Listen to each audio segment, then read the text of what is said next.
is the Friday episode of the Bandits, and I am Oren Phillips. And gang, wake the kids, call the neighbors, tell everyone you can think of, because starting today, August 16th, it is the start of TerrifiCon weekend. If you have not gotten your tickets yet for TerrifiCon, they're still available. Or go out to the Mohegan Sun and get tickets there. You don't want to miss TerrifiCon. It is simply the best comic show in America. And the man who puts it together year after year after year is joining us. We're talking about Mitch Hallock. Mitch is a wonderful guy. He's a comic fan, and he makes this show for us comic fans. And the list of guests this year is mind blowing. We're going to get into that. We're going to get into how you put a con together. So much more with Mitch. So sit back, enjoy, then get your tickets for TerrifiCon if you haven't gotten it yet. Enjoy Mitch Hallock. Phillips, I am so happy again to be joined by Mr. Mitch Hallock, the man behind the TerrifiCon. Sir, how are you? I'm okay. I'm all right. I'm hanging in. I got my TerrifiCon shirt on. I got my TerrifiCon stuff all ready to go. I mean, it is what it is. I come out once a year. That's all I do. So Well, I was going to say, for this year, you gave us all a very early present. I yeah, think that was December or January with it the was Jim Lee Christmas. announcement. Yeah, Yeah. I put up Jim Lee at Christmas time just to surprise everybody with a little present there. So how did that all come together? Actually, I had him contracted last August. Mhm. It was done for a while, but then there was a hiccup because his daughter was graduating medical school in Korea. Mhm. So they said, "Oh, we wouldn't be able to make it." So I was like, "Oh, okay." So then I went and got Plan B, which was Scott Snyder, Greg Capullo, Adam Hughes, and Scotty Young. I had a bunch of other people just in case. And then things got moved around, and then I got a call saying, "Oh, guess what? Jim Lee can make it now." So I'm like, "Oh, great! I've already got like an all-star team coming as it is." So now you even got more because people are like, "Wow, this list is crazy." I go, "Yeah, it's almost it's almost two shows in one." Because yeah, I so say, and plus throw on Chris Claremont, throw in the Simonsons, that's what those I'm saying. Garcia I Lopez. had all these other people there, and I was like, "Oh, all right, we'll make do." And then so Jim came back, and it's like getting your birthday and Christmas at the same time. Mhm. So Now, well, like you just said, now yeah, you've been planning this year's from last year, right yeah, when the last TerrifiCon ended. Like, it just never stops. it never stopped. I already got people for next July 25th to the 27th, Wow. 2025 for that show. So yeah, no. If you want to get good guests, you got to go down early because there's so many competition or there's so much competition Right. is what I meant to say. Um, there's like Fan Expo, there's New York Comic Con, there's Heroes Con, there's San Diego Comic Con, which was a problem this year because it fell on the same day as I did. So I had to move my show to August just because the majority of my guests are comic book creators. Mm. And San Diego Comic Con's like the Super Bowl, the World Series. Everybody goes to that. So you can't be on both coasts at the same time. We're on the East Coast, they're on the West Coast. So Mm. I had to move my show this year to August just to accommodate a lot of the guests I had planned. So, yeah, to answer your question, yes, I'm always constantly planning it out, hoping that things all work out. But you never know. You never know. Now, it must be at the point now where folks are reaching out to you asking to be part of TerrifiCon. Yes. Yes. Yes. Yeah, I actually had to turn down, unfortunately, because there's only so much space you have, and I have like my floor plan done and I have all the guests and then how many tables each person gets. So that when I get calls from people like Mike Grell, who's been here before, and I grew up loving Mike Grell's work on Warlord and Star Slayer and everything, I was like, I'm sorry, Mike, I got no room this year. Can you take a rain check? So Mike Grell is next year, and there's a couple other people I've already pushed off to next July because there's only so many, you can't, where are you going to put everybody? I mean, literally, this is a 300,000 square foot expo center, and we've filled it. I've sold out of tables, I've sold out of booths, I've, I got no room, and I put people on the roof next, but I say you're doing yeah. pretty well when you have to turn down Mike Grell. Yeah, you know, and I didn't want to. And then there's some other artists that just today I was talking to one of them. He's like, "That's okay. I'll take a rain check." Because they, you know, sometimes they think, "Oh, I got plenty of time. I can call them up." And then I really run out of space around March, and the show's in July or August. I mean, that's like 5 or 6 months before, you know, and I'm done. I mean, I'm vendor space is sold out and everything's done, and just a matter of waiting. So Now, yeah, you have these huge luminaries, these comic book yeah, legends. Are yeah, you also at the same time keeping an eye towards the future, young artists, young writers, young people yeah. in the game now, and trying to get them in on it too? Yeah. There's this kid that I met. Yeah, he's a kid. Actually, I saw him on a show that was called, well, it was a cartoon kayfabe. It was with the late Ed Piskor and Jim Rugg, and Mhm, they would do interviews with a lot of new talent. And I would watch that show, and there was this kid named Monty Keene, mhm. and he did a really weird, like an underground type of Spider-Man, not like your Spidey super stories. It's far from it, but it's really cutting edge, and it is what it is. And they did a thing on him, and I watched it and I said, "Oh, that's interesting artwork, you know." Mhm. And then I saw him, I think it was at New York or Baltimore Comic Con, and because of this interview show that the boys had done, I was like, "Hey, would you like to come to my show?" Because you know he's like an underground guy, but he's on the rise. And he's like, "Oh yeah, I love to," you know. So I do that a lot. I'll walk up and down the artist alleys, and I'll go to people that you might not have heard of, or I'll pick up their books, like a lot of independent comic books, you know, things about Bigfoot or UFOs or new superheroes or whatever. And yeah, I get a lot of folks that way because you're right. There's all these new companies out there. There's Ahoy Comics, and then Image is always picking up new people. So you don't know who the next Todd McFarlane's going to be or the next Jim Lee. So you always got to keep your eyes and ears open because they're out there, you know. Right. And I there's a one I'm going to tell you right now. There's a guy named John Chang who's been at my show for years, and he wanted to meet somebody at Marvel. And CB Cebulski, who comes to our show all the time, he was there. And I said, "Oh, CB, you really got to meet John." And next thing you know, they hit it off. John's working there. Chris Campagna is another guy who's been on the circuit for years around here. And I've known Chris for years. He's actually drew Captain TerrifiCon for some of the ads we've done. And same thing. He's like, "Oh, I really love to meet somebody at Marvel." And I go over and I say, "Hey, CB Cebulski, editor in chief at Marvel Comics. This is Chris Campana." Boom. Next thing you know, I see Chris's name on the Ghost Rider and Ghost Spider, which is another book that's out there Marvel does. So he's getting into it now. So it's really nice to watch a lot of these guys I've known for years step up and become part of the, you know, the big two out there of DC or Marvel. So it is fun. Yeah. Plus, TerrifiCon was also the home of DG Chichester coming back to Yeah. Daredevil. Conversation. Yeah. DG, he's on the wrong list this year. He's not coming this year. It breaks my heart. Yeah, it's because, and he wrote me a letter. I like when they, you know, I'm at the stage where they're apologizing, like, "I'm sorry, you know, I didn't mean to do it, but I'm gonna try going to a show out in San Jose that weekend." And I'm like, "Hey man, you know, go to San Jose." I've never been to San Jose. Mhm. And so he's going to that one, and it happens to be the same weekend as us, so he can't be there. But he has been here, and he's another one that worked at Marvel years ago, stepped away from it, became a lawyer, Mhm. very successful, and then he just happened to come back. I think 2 or 3 years ago, just for on a lark, because he lives here in Connecticut, and he just showed up for the weekend, and bumps into CB Cebulski. They start to talk. He's like, "You know, I was working on Daredevil back in the day. I never really finished the storyline for one reason or another." Gets rehired, and they just did a 4 issue series, Daredevil Black Armor, which was the suit that he wore for a while.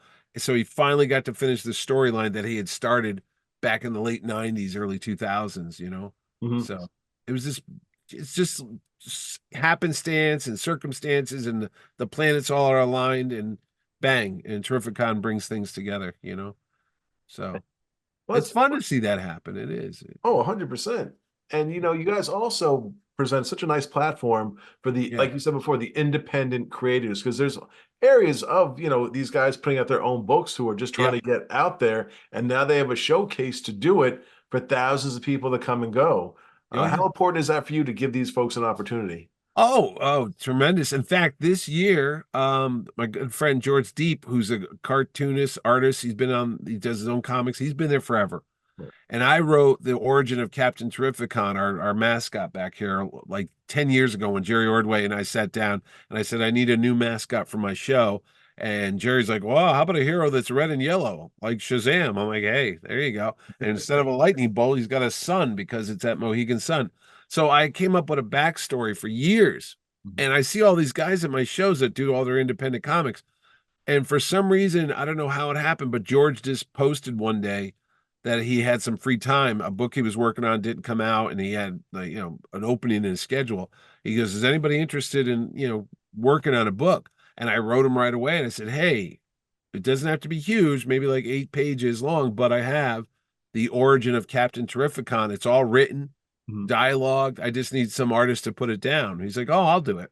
So George is putting that together. So this year, this August, you'll be able to pick up kind of a half program, half comic book Mhm. of like Captain Terrificon. And that's only because we have such a good um, pool of independent, talented artists and writers to choose from that I just happened to say, hey, would Mhm. you like to help out Terrificon? And that just happened there. But you could get tons of great comic book adventures and prose novels and such that aren't from DC or Marvel or Image. Just walk up and down Artist Alley and you'll see these guys with their comics out there and stuff and things they've done. Uh, I mean, it, concepts, they're not anchored to MCU or DC Universe, so they've got their own original creations out there. So it's really fun if you're looking for a new type of comic out there. So yeah. And from your experience, have you Yeah. seen the independent community and the independent market grow year and year and year? Yeah, especially in the last couple years. I don't know, maybe it was a COVID thing, but a lot of folks stayed home Mhm. and worked on their own books and their own titles. And I've seen a big surge in the last year or two of new, and it's all top quality. There's a company, I think it's called Cool Spring or something like that. I can't think of the name of it, but they print comics. And they actually did an independent comic convention here in New Haven, Connecticut. Actually, I went to it this year at my old alma mater where I graduated college, Southern Connecticut State University.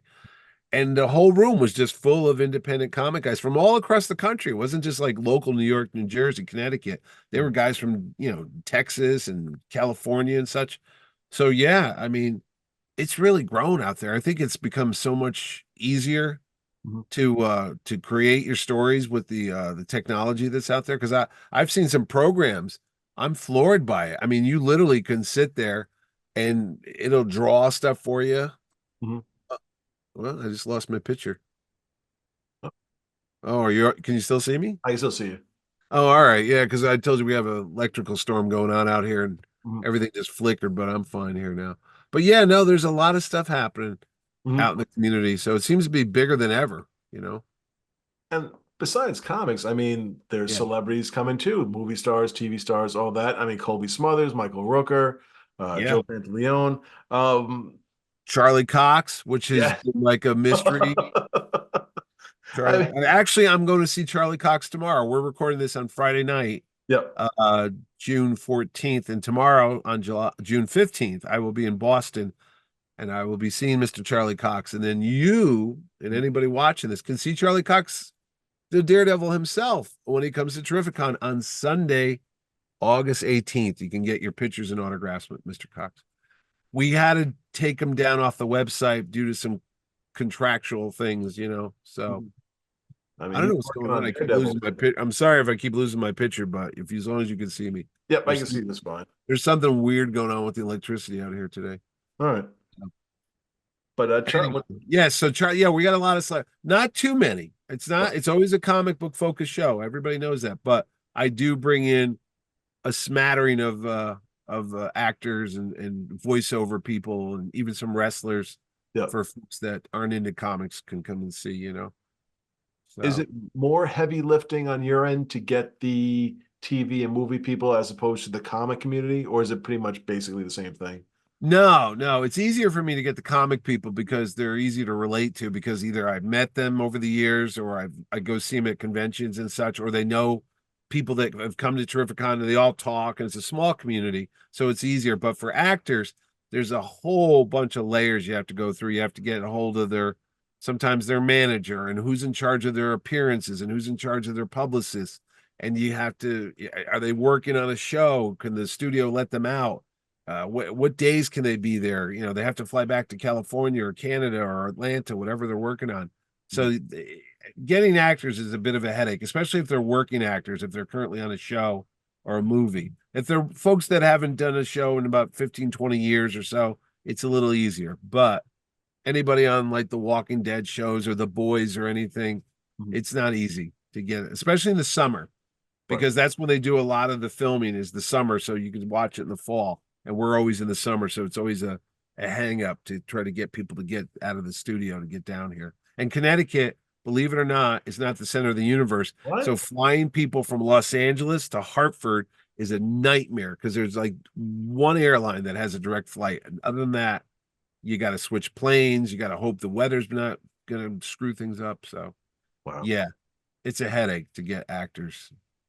Yeah. Well, I just, if I could, if I possibly give you a virtual hug, you're bringing in two actors who are near and dear to my heart, and that's Seven Mary 3 and Seven Mary 4, Larry Wilcox and Eric Estrada. Oh, okay. Chips. Yeah, Chips. yeah. What's funny you say that, because I'll bring in like Michael Rooker, and I'll bring in Charlie Cox or Colby Smulders, and then I'll bring in somebody from Chips that was on 40 years ago, not lying, 40 years ago. And I'll see more like reaction from people of all ages. Well, maybe not little kids, but from about 35 to 40 and up. There was like, oh my God, Ponch and John are coming. And like, I watched that every day when I came home from school and stuff. So yeah, it's always fun to bring in the folks from the 70s and the 80s TV shows. Most definitely. And my daughter's even, the whole family's going this year because she saw a young man, Eduardo Franco from Stranger Things. Yeah. She's a big fan. So now she's all excited, and, she's going to be dressed like 11. Oh, really? Oh, that's funny. Yeah, no, I always try to get a wide berth of like different age actors, people that the kid. And then last year, if you were there, we had this woman that was a voiceover on a show called Ladybug, which I didn't know what that was. And her line went down the street practically because Ladybug's a big cartoon show on, I think, Disney Kids or something like that. Right. And it was like we had, Harrison Ford there. I mean, I couldn't believe how big the line was. I'm like, who is this person, But I know you go to a lot of different cons throughout the year. What makes the fan experience at TerrifiCon maybe different from other cons? Oh, that's easy. Because I go around, and when I go to other shows, I don't maybe say it out loud, but I go and I don't my machine wants to restart. I'm going to tell it no. I'm telling them what I don't like at certain shows. I mean, I don't like the way this is done. I don't like, how the line works and stuff. So when you come to my show, it's actually a concerted effort on my part to make it as easy and accessible for the fans, because I'm one of you guys and I know what I hate when I go to other shows. So I try to make sure I don't do the same thing at my own show. And that's like getting people in the door fast and making the actors and the artists accessible, so you don't have to wait in the line for 4 hours and you can't get up to them. And when you do, it's like, come on, hurry up, get out of the way. Like a assembly line. I try to make sure we're not like that. So if you're looking for a good fan experience, if you're looking for a good value and you don't have to spend a lot of money, that's what TerrifiCon's all about. It's a good bang for your buck. You're not going to get like fleeced. You don't have to pay $50 to park your car. I mean, some shows I'm out $100 before I walk in the door, and it's kind of crazy. You're like, really? 50 something dollars to get in, and then another $50 to park your car. And if you want something to eat, it's like $20 for a soda pop, So I try not to do any of those things, And you have all these wonderful panels that you put out. I do as the show goes on. So I mean, it's not just there's a whole day's worth of fun. Yeah. The whole weekend you can do all sorts of different things. Yeah. In fact, we're doing the panel schedule as we speak, because what I do is I go down the list of all the the actors are easy to do, because you just go, oh, Walking Dead, oh, Guardians of the Galaxy, oh, Agents of Shield. So it's easy to pick which ones to which show they're on. But the writers and the artists are harder to do because I have so many. it's like there's only like 15 or 16 spots for panels over 3 days. And you go, well, I want to make sure we get Howard Chaykin on the panel. I want to get Brian Azzarello to talk. I want to get Jason Aaron to talk. And before you know it, you've filled up the entire panel schedule. And then you realize, well, you can't be in two places at once. And then the fans are like, well, I want to go see Charlie Cox talk, but I also want to go hear, Mark Wade talk about what it was like to work on Daredevil or something. So it's a lot of jockeying around. But the good thing about it is we have a fellow that is on a show called Fandom Spotlight. It's a YouTube channel, and he records all our panels or most of them. And if you don't get to see it because you're at another panel or you don't come that day, when the show's over, I put links up on the website so you can see all the panels that were there, and you can hear people do the Q&As and stuff. That's how I watch it, because I can't see all the stuff that goes on at the show. So I end up watching panels of my own convention so I could see what I miss. It's like a wedding video. You don't get to dance at every song, and you don't get to see everybody, but you have to watch the later on, and you go, oh, there's Uncle Charlie, and there's Uncle Bill, and there's when they played the chicken dance song. So that's what I do after the shows are over. I go back and watch the highlight reels. I mean, I always miss the costume contest. I'm like, who won? Who won? So I mean, do you ever get 5 minutes to go buy some comics or, just see what's going on the floor? No. Well, when I'm on the floor, my problem is everybody, I mean, hey, it's my show, I get it, but everybody thinks they're the only one with a question. So if I walk onto the floor, I suddenly have like 1,000 people coming at me. Hey, there's Mitch. Hey, Mitch. Hey, Mitch. Hey, Mitch. Mitch. And I hear my name and I just keep turning my head because I hear it calling out. Hey, could you come over for a second, Mitch? I got to say, oh, you want to meet this guy? Blah, blah, blah, blah, blah. So no, to answer your question, I never get a chance to go shopping, even though I've tempted to do it before the show opens, like just walk around because I'm paying for the rental for the place for 3 days and just start like a kid in a candy store or a toy store, just going in after hours and I want one of those and two of those. And when you get in, call me, but I don't do that. I'm lucky if I get to see all the guests I have. What I do is I try to run through. I literally, we block out time mostly on a Sunday, and I'll literally just spend 2 hours going up and down the aisles and thanking them all for coming. And if I do have my own comics, I have some of my guys go around and, could you sign this one for Mitch? Because I literally have a stack over here of books ready to go that I want certain artists and writers to sign. And that's it. I mean, I'm lucky if I get to say hello, goodbye. Lots of times they'll give me sketches. Here's one right here I had last year from Don Simpson. I don't know if you can, but it's huge, and I'm still trying to figure out where to hang it up. But a lot of these guys will give me stuff, and I have portfolios full of original art from them, which is fantastic. But I really wish I get the chance to talk to them more. The actors too, I'll pop up in the green room when they're taking a break and we start talking. I'm like, hey, remember when you were on this show? I really liked what you do here. And then they're doing their photo ops and they have to leave. So I get maybe 2 minutes with those guys. But it's fun. And I actually see more of them at other shows. I'll go to other people's shows and I'll see some of my guests, and then I get a chance to sit down and talk to them because I'm not running that show. So I get to be a fan again. But yeah. It's crazy. It's crazy for 3 days. Who are you the most excited about comic book wise to get something signed by this year? Comic book wise, to get something signed, obviously Jim Lee. I don't know which book to pick. I don't know if I should I'll probably do an X-Men book because I'm a Marvel guy, but I do know he's done good Batman stuff like Hush and all that. Oh, Scotty Young. I'm a big fan of Scotty Young's art. I love that cartoony style he has, the characters. He's a great storyteller. Adam Hughes, which I just got an Indiana Jones from him when I was at Baltimore Comic-Con because he's a huge Indiana Jones fan, and I like that. So those three guys are new to my show. I'll talk to them. Comic-wise, I love talking to Chris Claremont, but everyone does, and Chris will talk to you for an hour if he can, which is horrible with lines because literally people wait in line for. I go, Chris, I love you, buddy, and they love you, but you can't talk to everybody for 20 minutes because it's only so many hours in the day. Who else is this year? Mark Wade, somebody I love talking to Chaykin. Chaykin comes every 2 years. He's like our uncle. I can only deal with him in small doses. He and I get together within minutes. It's just like we throw it down and we just start going at each other. I don't know why. We love each other, but it's it's like a fight and it's like a tough love thing. I don't know. Um, I don't know who else. And sometimes there's people coming here for the first time ever. There's Terry Dotson's coming for the first time ever. David Mack, who I've been trying to get to come for years. Mhm. He's coming to the show. Uh, I just love their artwork. You know, I literally I got my Art of Terry Dotson, a Rachel Dotson book today in the mail. I did a Kickstarter and it finally showed up today. Mhm. And I'll just stare at that artwork. And Adam Hughes, I mean, I love everything he does. So yeah, I'm just as big as nerd as the rest of you. I tell my wife that I go, you know, I only put this thing on to meet people.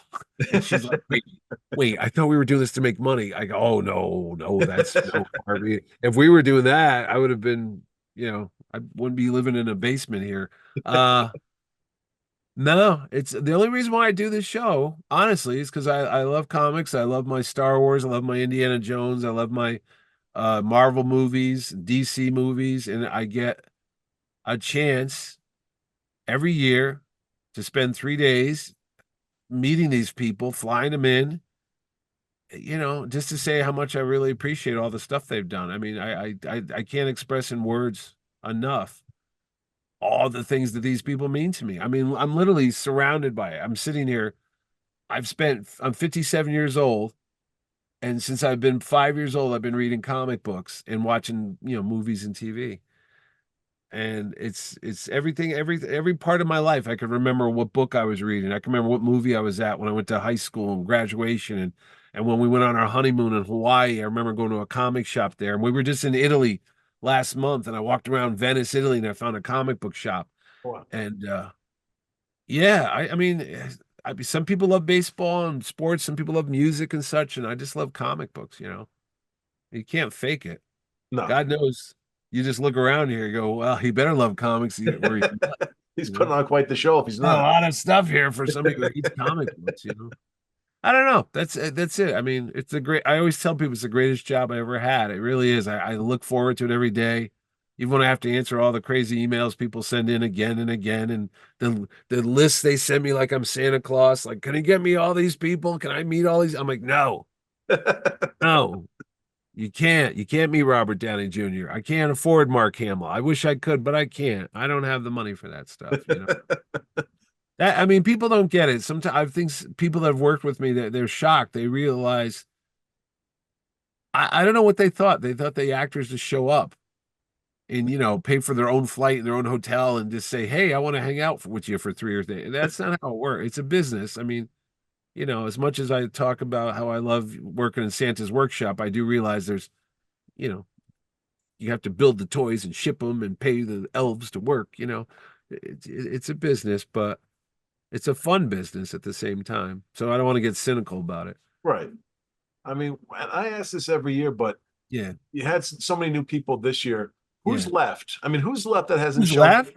Who's that? left who's not been here? Oh boy, I got the list. I got Todd McFarlane if he's out there. Mhm. Rob Liefeld was almost here a couple years ago, right after COVID in 2021, but he had a family vacation thing. We just couldn't get it to work out. So Rob wasn't here. Uh Mark Silvestri is on that list. Dan Slott, who's been here at least once or twice. I like him to come back again. Frank Miller. Haven't had Frank. My dream list is John Byrne, but that's never going to happen because he won't do shows anymore. But I've loved his work since I was a kid when he worked at Charlton Comics. Uh, and I was, you know, X-Men and everything he's done, 2112, every series he was on, I always read it. Next Men. Uh, I'd love to have him here. No, there's a lot of people. That's just the comic book people, you know. And Neil Gaiman, my God, imagine if I had Neil Gaiman here. Or Mhm. Brian Bolland, who's you know, the Killing Joke. I love his art. I'm such a fan of artwork. There's just guys I just stare at their art. I literally have art books everywhere, and I just look at how they draw. You Mhm. know, Bill Sienkiewicz. I just saw Bill in Italy. Maybe something's going to happen next time Oh, wow. because I've been trying to get. Bill was supposed to come to my show in 2013. I was doing a 1 day show here in Trumbull at the Marriott, and Mhm. he was living in Stamford, Connecticut. And I had already talked to him, and he was going to come to the show. And the week before the show, I got a hold of him. I said, "Hey, are you ready for next week?" And he goes, "Oh, geez, I forgot to tell you, I moved." I said, "Oh, okay. Is that a problem?" He goes, "Well, yeah, I moved to California." Well, you didn't tell me that. So always trying to get Bill Sienkiewicz to come back. I met him as a kid when he was doing Moon Knight because he lived in Connecticut, and I still have my book, and he autographed it and such. Um, a lot of the guys are gone or just don't do shows anymore. Sal Buscema, always been on my list. I loved all the work he's done, The Hulk and Rom and all those books back in the day. Uh, you know, John Romita Sr., unfortunately, a year ago, yesterday, actually. But I met him a couple times. He was fantastic. His son, John Jr., he's been great. He's come to the show. I just saw him in Italy. So I don't know. I haven't run out yet. And then there's movie stars. My God, there's a whole list of people that we haven't had here yet, but we will, you know. Let me gauge your opinion on this because you Yeah. brought him up. But John Byrne, if he Yeah. was to come and do a show, do you Yeah. think it'd be a hero's welcome for him by the fans? Fans are fickle. I'm going to Yeah, tell you that there's a love hate with everybody. Oh, I hated when he did this. But at the end of the day, they know that they loved his work on the X-Men. They loved his work on the Fantastic Four and Captain America. He did a great run with Baron Blood and all that. They're never going to not like him. right, They might not like some of the things he's done over the years or such, but I don't think they'll ever, hate the guy, if that's right. too strong a word. Um, uh, you know what? I'm going to tell you, Rob Liefeld, years ago, I sat down with Rob. We were at New York Comic Con and we were just talking over lunch. And I said to him, because he gets a lot of angry hate on the internet and stuff. And I said, "What do you do to these people? What do they say to you when they come up to your table? Do they ever, get critical in your face, or are they ever rude to you?" He goes, "Know what they say?" I said, "What?" He's like, "Mr. Liefeld, could you please sign this for me, please?" I said, "Really?" He goes, "Yeah, they don't say that stuff to your face. They're never Right, critical or snarky to your face. right. My friend Matt Herring is a very fun guy. He's been a podcaster for years. And Mhm. Matty always said, everybody is the Hulk behind a keyboard, but in real life, they're all Bruce Banner. Yep. They'll never say anything to you. They'll never come out and be rude to you. But the animosity and the being anonymous, it just pours out when you're behind this screen and no one sees you. And you suck, and I hate you, and your artwork, and you can't draw feet, and they can say whatever they want. But when they're there face to face, they're never going to say that to you. No. So, so I don't think they would ever confront John Byrne and say No. anything to his face. Nope, not at all. You know what So, the most wonderful thing about, I mean, I love TerrifiCon, but is yeah, that it's 3 days out of the year, but it's yeah, something us fans talk about throughout the year. It's either we yeah, talk about what we did last year and then it becomes what's going to happen this year. Like it's always a cycle of, yeah. what we did or what we're looking forward to. Expectations. Yeah, Right. yeah, yeah. No. Well, thanks. You know what? I do look back at all the videos and I remember I mean, it's going to be 9 years at Mohegan Sun this year. Right. Next year's 10. And we talk and I just say, "Oh yeah, remember when Denny O'Neil was there? Remember when Roy Thomas was there? Remember when this one was here? Remember when we had that guy there?" And you go, "Holy Jesus. Right. That's a lot of people." And you all have good memories. I mean, remember when Adam West was almost going to be there, but unfortunately passed away 2 months before the show, but we still managed to salvage it. Remember when Kevin Smith was there one year? There's all these memories. Like Michael Rooker's coming back. Remember when Rooker was here last time? He ran around like a crazy man. So yeah, I mean, I can see why you look forward to it. And I don't even know what's going to happen because I bump into people at the comic shop every Wednesday, Cave Comics in Newtown, Connecticut. I'm there every week holding court. People are like, "I can't wait to meet so and so." Why? Well, I'm going to tell them this, and they're buying books, and I'm picking up this book, and I'm going to get them to sign it, and I'm looking for this, and I got my short box ready of all the books that I'm going to get signed and stuff. So I see all the anticipation that the fans have, and then there's a lot of websites like yours, and there's like YouTube shows, and like Three Men in a Basement, and these guys, and I see them like they do these pre-show shows about TerrifiCon, and I'm like, "What's this about?" And they're like, "Well, this guy's going to be here, and what's your plan of attack, and what are you going to say to him?" And I watch that stuff, and I'm just amazed. And then I realize that's my show. I step back, and go, wow, that looks like a great show. I gotta go. Oh, wait, that's mine. Oh, Jesus. I'm the guy that's making the sausages. Oh shit. I don't know. But it's fun now. I'm glad you guys get a kick out of it. I mean, what's the point of doing this if no one likes it? No, Ain't, 100%. ain't And making $1 million, that's for sure. Ain't retired. But so where can fans get tickets? Where can people find out more about what's going on? oh, you can get, well, obviously you get tickets from Ticketmaster, and I hear all the gripes about Ticketmaster, and I get it with the service fees and such. And let you be known that I don't get a dime of any of that like $15 convenience fees. So everyone's like, hey, look at how much money it costs. The ticket's only $40, but why is it extra? I'm like, I Yeah, go ask Taylor Swift. She's got problems with ticket. I don't know how they do it, but this is what I got to deal with. right. But you can go to a comic book shop like BoomTube Comics or Cave Comics, and you can buy your TerrifiCon tickets for the ticket value, what's on the ticket, without the increased online fees. So you could get tickets there. Just Mhm. go to the website, go to terrificon.com. Mhm. You click on tickets, and it'll show you a page. It'll say, click here if you want to buy that Ticketmaster. You can go to the Mohegan Sun box office in Mohegan Sun in Uncasville, Connecticut, and buy it directly. Or you can go to a select group of comic shops. In New York, it's All Yeah Comics up in Harrison, New York. And I just mentioned BoomTube and Cave Comics. There's some anime shops that we're selling tickets at now that you can go there. Mhm. So there's ways to get tickets. It's not that hard. And you can buy them at the door as well. But when you buy them at the door, you got to wait in line. So just prepare. If you're going to wait to the day of the show, you're going to have to wait in line. And you've seen that line. Yeah. You've seen that line that I always go to the last guy in the line and grab him and say, "Come on up," and we bring him all the way up to the front so he gets to cut the line. But that line goes on It goes for way. like 15 minutes. We're walking, and you'll see me go, "Are we done there? Are we here? No, oh, okay." And then we turn, and there it goes down another hallway. And we're like, "Okay." And then we get to that. I go, "Is it over?" No, it goes down the stair.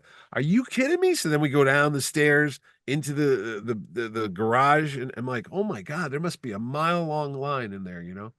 But It's a good problem to have. yeah, but they go through it quickly. The Mohegan Sun security people are great. They just go through, check everybody out, make sure everybody's safe and secure, and they go right in the building and bang, before you know it, you're you know bumping up to Jerry Ordway and Walt Simonson, Chaikin, and all these guys, Jim Starlin, Yep. and you're getting your autographs and saying hey, No. or buying some toys or buying some action figures or Mhm. Funkos or Migos or whatever, more stuff that you'll need. Not want, need. My Yeah, you wife need always, she's always amazed when I say, "Oh, I need to get that Millennium Falcon." Why? Well, I only have 50 of them. right. So that's the last one you needed. Yeah. Yeah, that's the last one. That's why Hasbro stopped making Darth Vader figures. I have to get that Mego Spider-Man because I had it when I was 8 years old, Right. but I'm never going to open it again because last time I opened it, the dog ate it back in 1976. You You don't know, want history to repeat itself. no, no, and a day's not complete unless you have your Rocketeer Mego figure. Yeah. No. These are the necessities of life. They didn't have this stuff when we were little. I'm sorry, I grew up in the '70s, and they Mhm. had a couple of things, but not like they do now. And it's like, oh my God!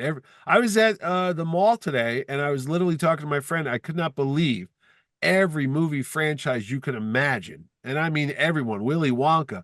They got toys and action figures on everybody. I'm like, do you know the amount of movie stars we could have blown up as a kid with our firecrackers and our M80s? If I could have blown up Gene Wilder. I could have got Augustus Gloop in Mhm. Mike TV and just like set him on fire and that because it sounds destructive. And that's the reason why these toys cost so much money is Right. because that's what we did with our toys. We were very violent back in the day to our action figures. We put there's a reason why they're called action because we made sure they were like movies. We didn't have YouTube. You made your own little movies there. There was no animated stuff. So if you wanted to blow up your GI Joes, and I'm talking about the big GI Joes, not those little 3/3/4 thing, Right. we put gunpowder on them. Like kids, don't do this. This is No. not safe. Do not listen to Uncle Mitch. But back in the day, we had access to things like this. Dude, we used to have a game called Jarts.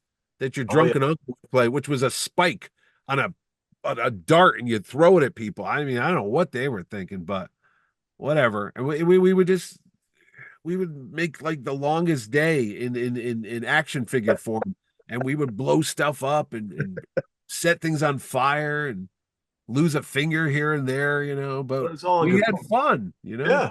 we had fun. Those GI Joes saw some real combat.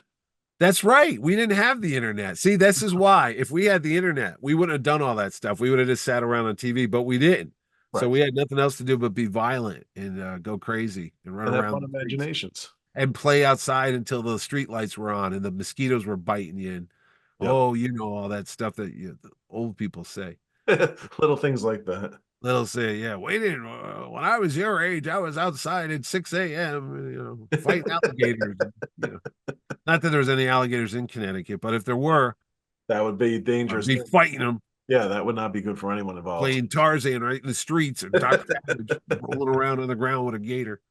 It's good to know there's guys like you to help us keep safe from the alligators and It's right. Yeah, yeah. You're welcome. I did have this wooden leg here because I got killed by an alligator. combat. Oh, it was fun. It's fun. Yeah. It's fun. You go to TerrifiCon and you see the kids who didn't blow up their toys, and they're selling them to you now for $400 or $500 a pop because they were smart. They were like, "Hey, I'm not gonna be like that weird Hallock kid who just set fire to his entire Amigo collection. I'm gonna save mine, and then he's gonna come crawling to me when he's 57 and beg me to get the Batman with the fighting action or whatever it was, But who's got the better memories of their childhood then, him or you?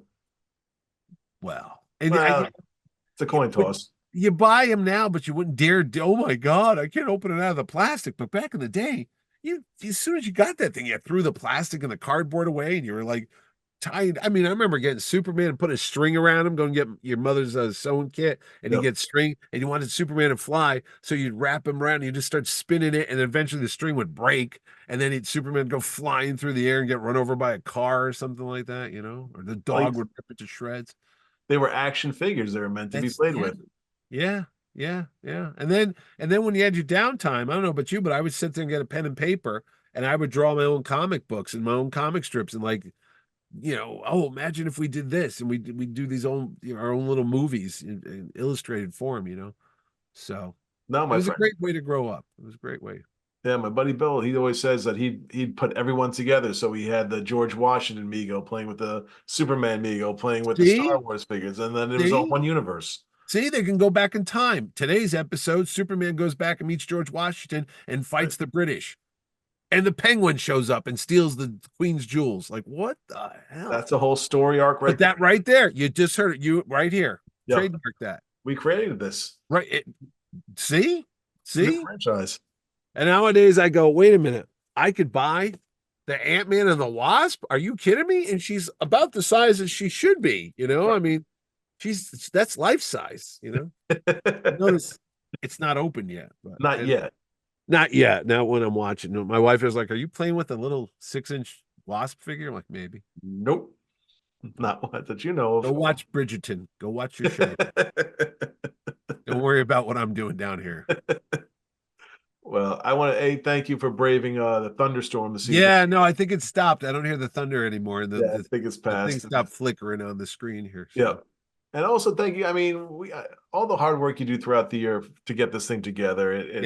It's so wonderful, and we're so grateful that you take the time to make it special for us fans. So thank you so much. I'm glad you guys keep coming though, because one day I say one day we're going to open the door and there's going to be nobody there, and then that's time to hang it up and call it a career.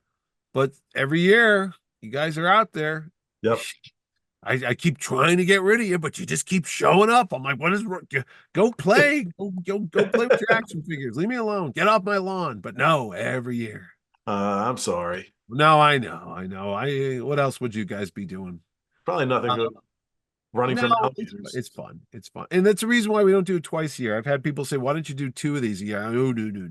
That'd be a lot. You water it down. There's a reason why Christmas comes once a year. You don't want to have it every week. I've seen shows that do multiple shows, like two a year.